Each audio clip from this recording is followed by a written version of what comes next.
welcome to In the Middle with your host, Gabriel Biddle. We're coming at you from Colorful College Station. The show will essentially be a political commentary about current events featuring speakers and friends of the show. In today's episode, we're getting started off with our first guest, Daniel Mcdonald. Daniel is a student here at TexasA&M, an avid pot smoker, and a good friend. How you doing, Daniel? I'm pretty good. How about you? I'm doing pretty good myself. Glad to hear. How would you say you identify politically, Daniel? Radical left. Radical left. Radical left? Radical left. Radical raging leftist in every way. Not a liberal. I'm a raging leftist. Okay. How would you say that, growing up in Houston has made you into a leftist? Or would you say that you would become a leftist without growing up in Houston? I think, to start on the Houston thing, Houston's just a weird city. It's not like Austin weird, but it's very diverse. Like, you can travel 30 minutes and see vastly different walks of life within 30 minutes. Which is not really something you get in a lot of places. And so far as Houston radicalizing me, I think you see a lot of things in Houston because of that made empathy and things that people don't get outside of a very culturally diverse city, become foundational to how I perceive the world around me. And a lot of it is seeing the bad of Houston. Just that I see this, I see how it affects people, and that is what impacts my views. So when you say radical, do you feel like you are radical? Oh, no. I think radical left is just left, but through the scope of American politics, it's pretty radical. Okay. How would you feel like politics are presented here at Texas A&M? Do you feel like there's one side overly represented? This is a rhetorical question. No. Yes, absolutely. And part of it is almost that here religion and politics, more so than in a lot of places I've seen, are intertwined. When you see religious organizations, and by religious I mean Christian, because that's the only religious organization that you will see on a daily basis at A&M. A lot of the things they'll talk to you about are very tinted with politics as opposed to religion. The conversations they had are held through the scope of politics more so than a religion. And this is a very religious campus. You got 4 churches next door to each other with 2 more down the street. Everywhere you walk on campus, you got the God signs, and, absolutely, I would say it's misrepresented. Do you think religion is bad for politics? I think... I know that's a big, existential question. Yeah, I don't want to say bad. It's bad for politics. I think the way it is mixing with politics now is bad. Because politics, when you go back to the origins of politics, it was like a study of the human condition. And I think when you get to something that philosophical, like philosophy was politics back in the beginning of politics. Religion was frequently talked about and cited, or the lack thereof, in a lot of political theory. I just think that they've mainstreamed the process of finding politics with religion, in that not only does your religion give you a worldview, but it gives you a political view to go with it. And almost the same way, too, politics almost can shift you into... Cut that. I don't think that's true necessarily. I think the other way is true, though. I think that religion does give you a political view. I'm probably not going to cut this, but so what you were going to say was political views might shape your religious views, I think, or no? I think that's a dangerous territory because I don't think a lot of what I would consider radical, right-leaning Christians specifically in this context who warp and utilize Christianity to back political claims. I mean, like abortion being like just the first thing that comes to mind. Um, that's not intuitively in the Bible, and like there's a lot of history of the Bible and the translations, and what we have as the Bible in English is not the Bible, and all these various complicated issues just about linguistics that impact religion that now are impacting politics. You see, it's like they're related. I think it's just like you can definitely use politics to influence the way that you perceive religion. I see what you're saying. So essentially, like, it's a justification.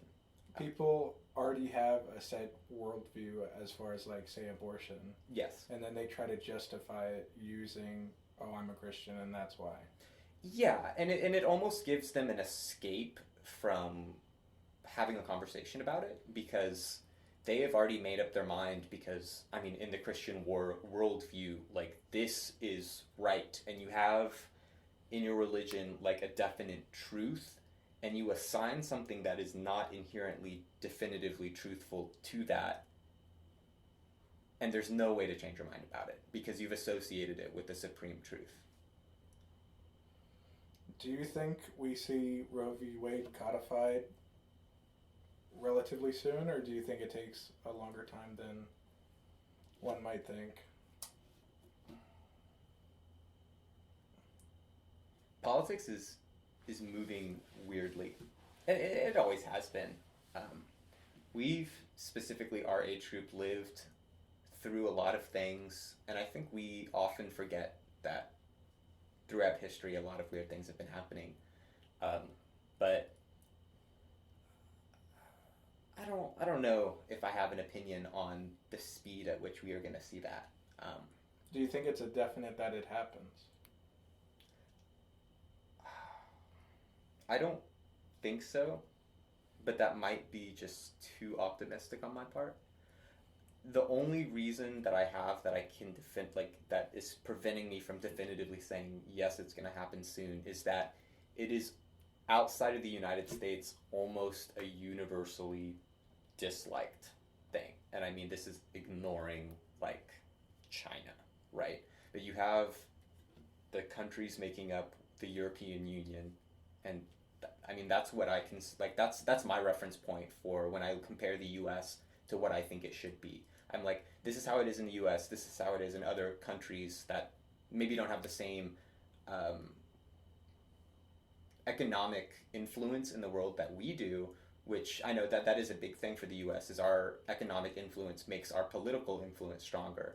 But, you know, they also, we can see that, and they express, like, a disdain towards some of our political views, such as abortion, and you get a lot of, it's just a generically disliked thing, like preventing abortion, removing the choice, because it is at its core a medical procedure that can save lives, and any kind of barrier that prevents someone from getting life-saving care, even if it is, like, even if there are outs of it, like if it's incest, you can have a way out of it, there's always going to be someone who needs to hop that barrier and meets the metrics that just because of the system won't be able to. And that's what we saw with the 8-year-old girl who was denied an abortion, you know, like, and that's pretty messed up to me, but apparently not. I would also agree that that is messed up.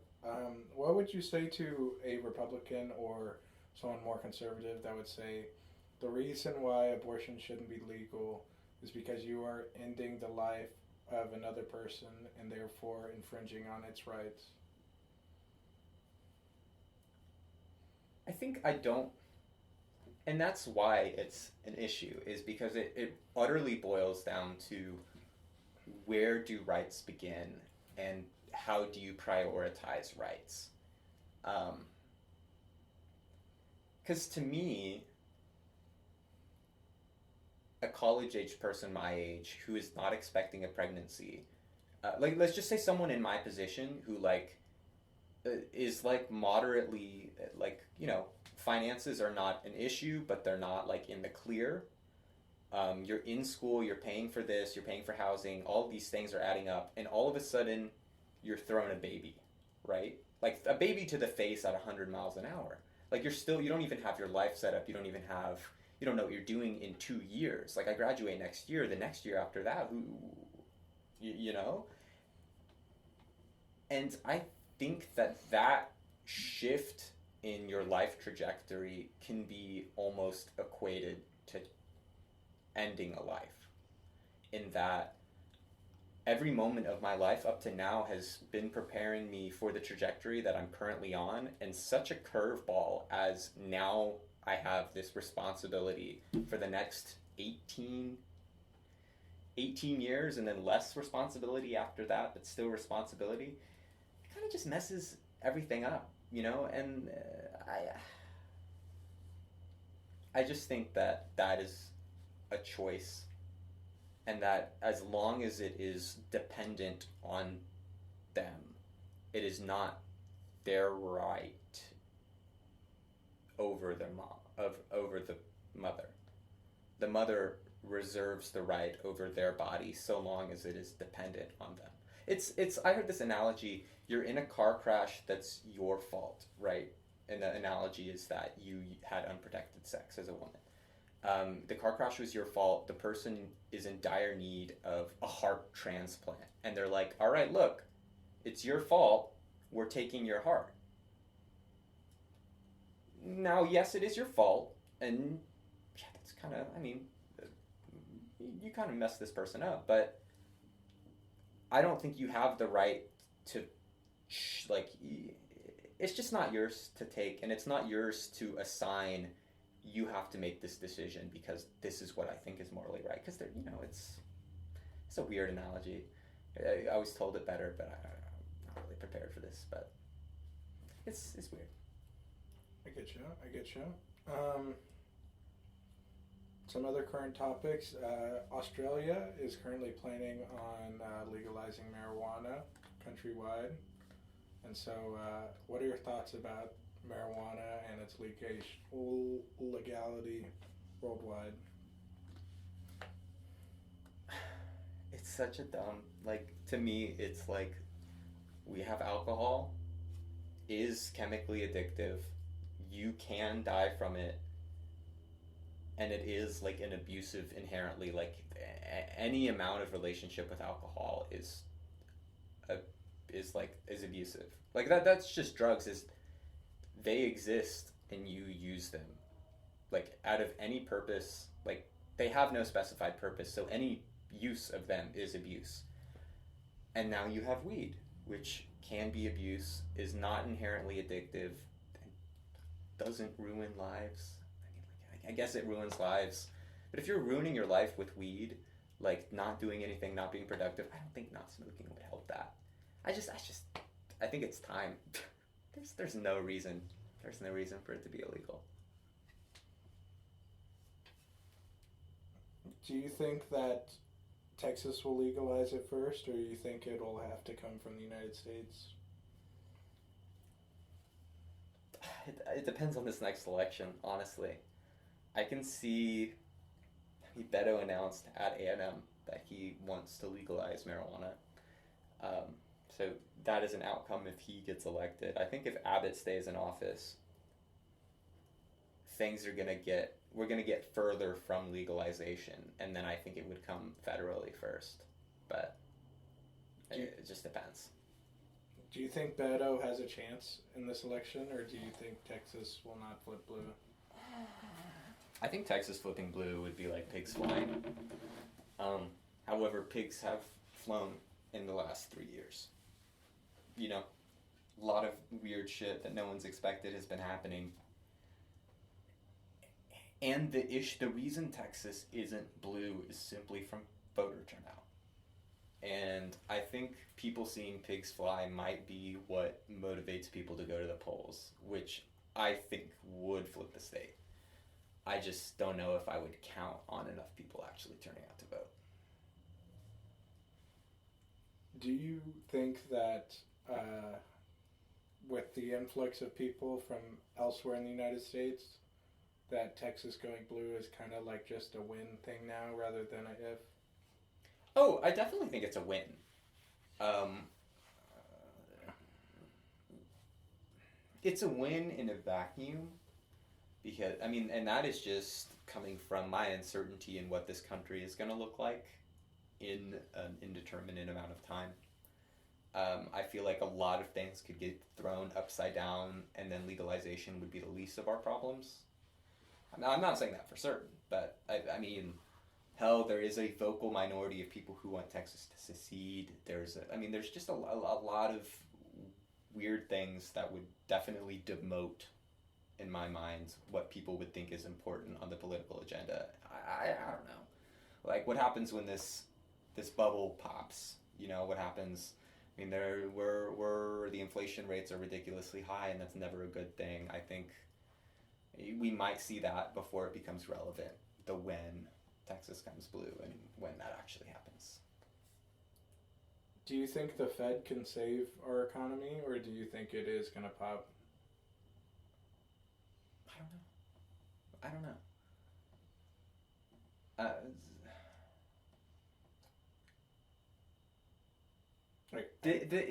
My thing is, and I don't know how much of this is true, is that the people running the Fed, I think, and that's just my view of our government, is that the public interest isn't in mind.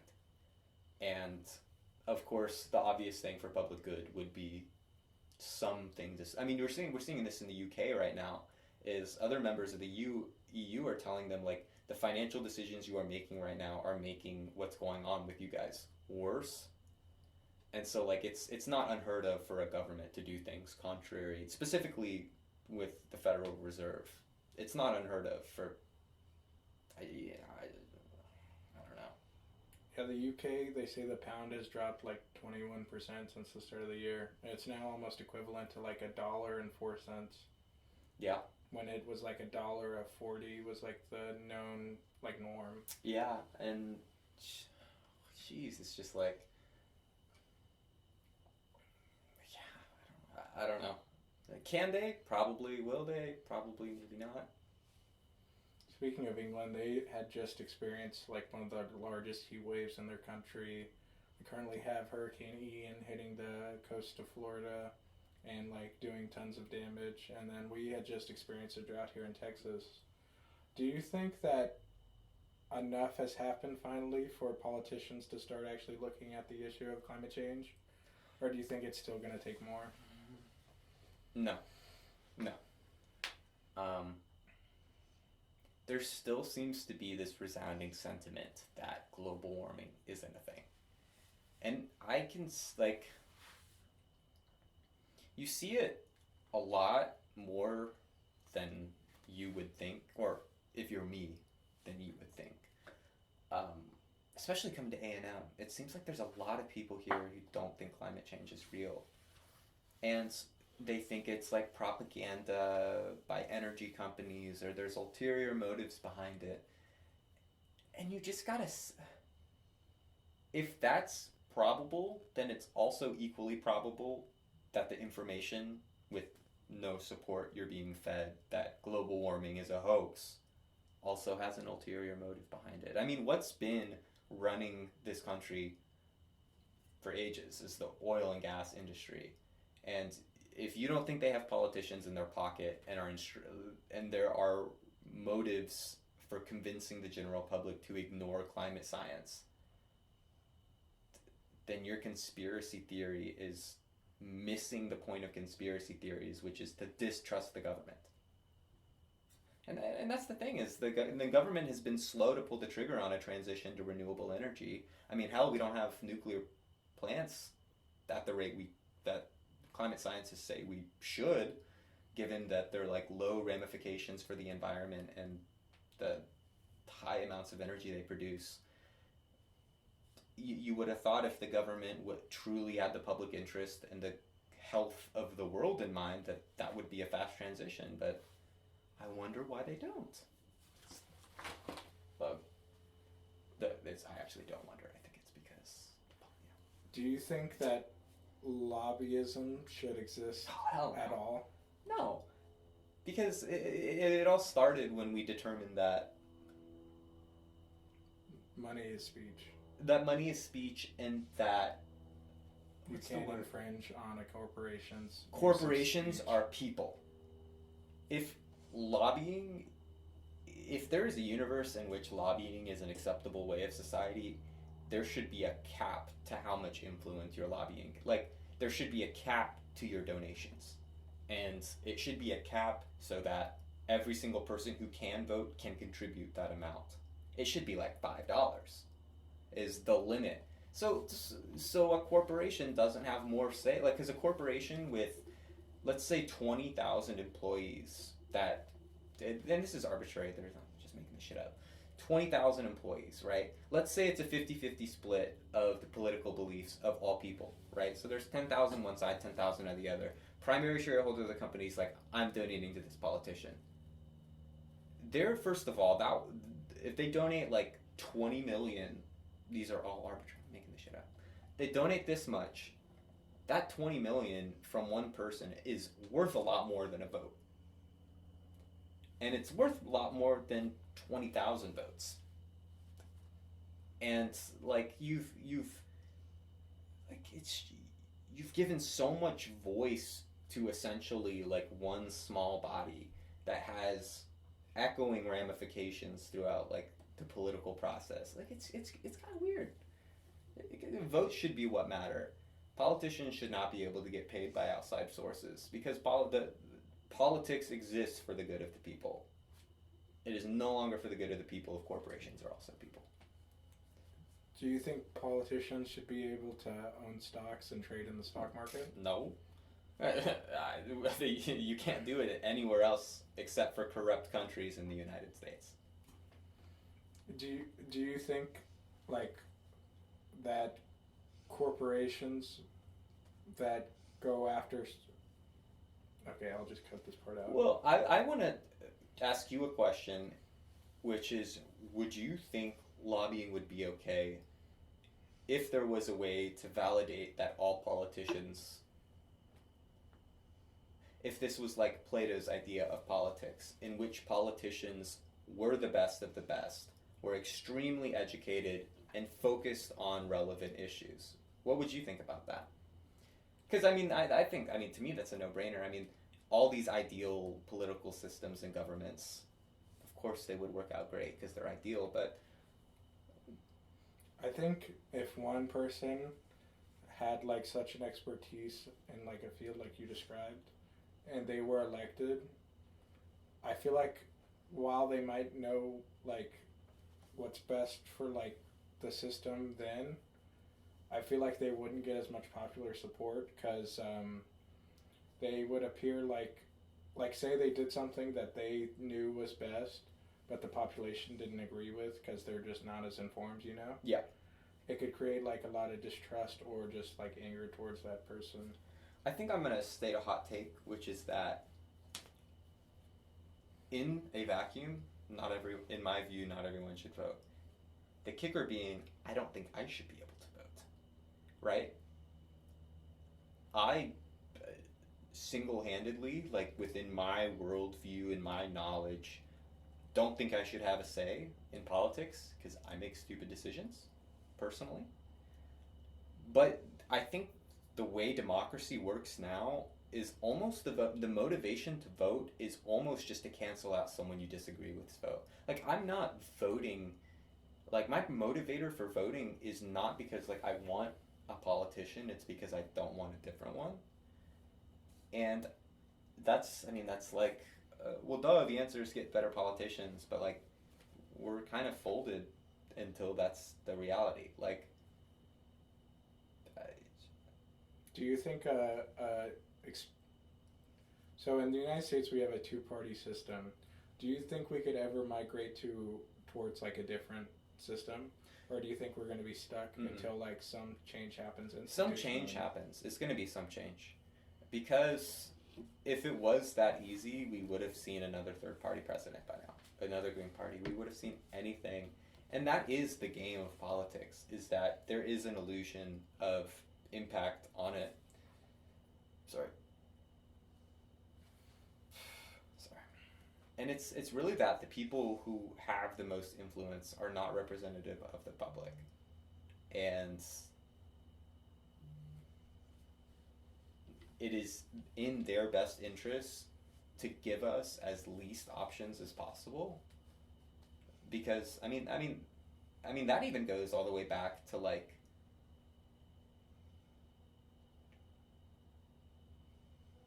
what like the 90s, right? It's like the ironically here like pumping crack into the black community to keep them subdued, but there is the aspect of high speech and like the language that is used in our government and in our processes are unavailable to people who are unable to understand that. And I'm a member of the educated public, and if you handed me anything legal, I'd need a translator. And so not only is it like the entirety of the public doesn't even understand what's going on, like that is all happening in foreign speak. The only people who can understand that are really the only people who can influence it. So you think our politics and like government in general should be more digestible or more available to be understood by the masses? Yes, and that's, to me, I think the Republican Party's motives in the censorship of books and defunding education, I think part of that is keeping the public uneducated, like for the intent of control. I just can't put any other finger on it. Like there is no other reason to me that is apparent, because it's not that Jesus doesn't want you to ban books. I asked him. He said don't ban books. So why are you still doing it? Oh, okay, well, he told you something different. Okay. I don't want my kids seeing gay people. Everyone, politicians all over, Plato, Aristotle, people smarter than 99% of the public agreed that socialization is the most important part of creating like a good citizen. And if you remove that aspect of socialization to any degree, you are holding back this entire population of people, you know? I get that. So we're going to move into our final two segments.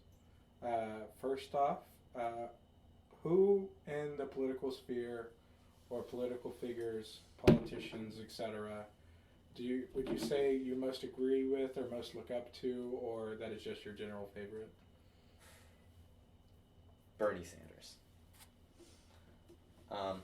Not that I think Bernie Sanders is a great.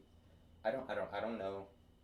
I mean, like if it's like Bernie Sanders and Trump in the election, I'm voting for Bernie. Not that I necessarily want Bernie as president, but when it comes to genuine care and determination, and he has been on the same side. He has not switched any of his beliefs, any of his values. He's been fighting for civil rights since the civil rights. Like, there is no fence hopping going on. It's just a genuine guy palling around, you know? He's a nice guy. And then our last segment is, which issue would you like to see focused more on in the public, or which issue would you say is like underappreciated or underrated? I think education. Education? I think education. And there was like a while, maybe it was just because I was in the public school system. I mean, I consider college private education. But like, I feel like it was in middle school where the question was being thrown around all the time, and maybe it was just where I was in Houston. Maybe it's just that like I had a school teacher as like a very close family friend. But it was like, how do football players get paid this much and teachers don't? Do you remember that? Like, there was like a time in my life where I feel like I heard that all the time, and then it kind of died out. I did not get that same vibe. Okay, well, I think it was like climate change too, where there was like a wave of people. Oh, climate change! We need to do this. We need to do that. There was most definitely a wave of climate change. But it got snuffed. Like it's poof, kaput, not there.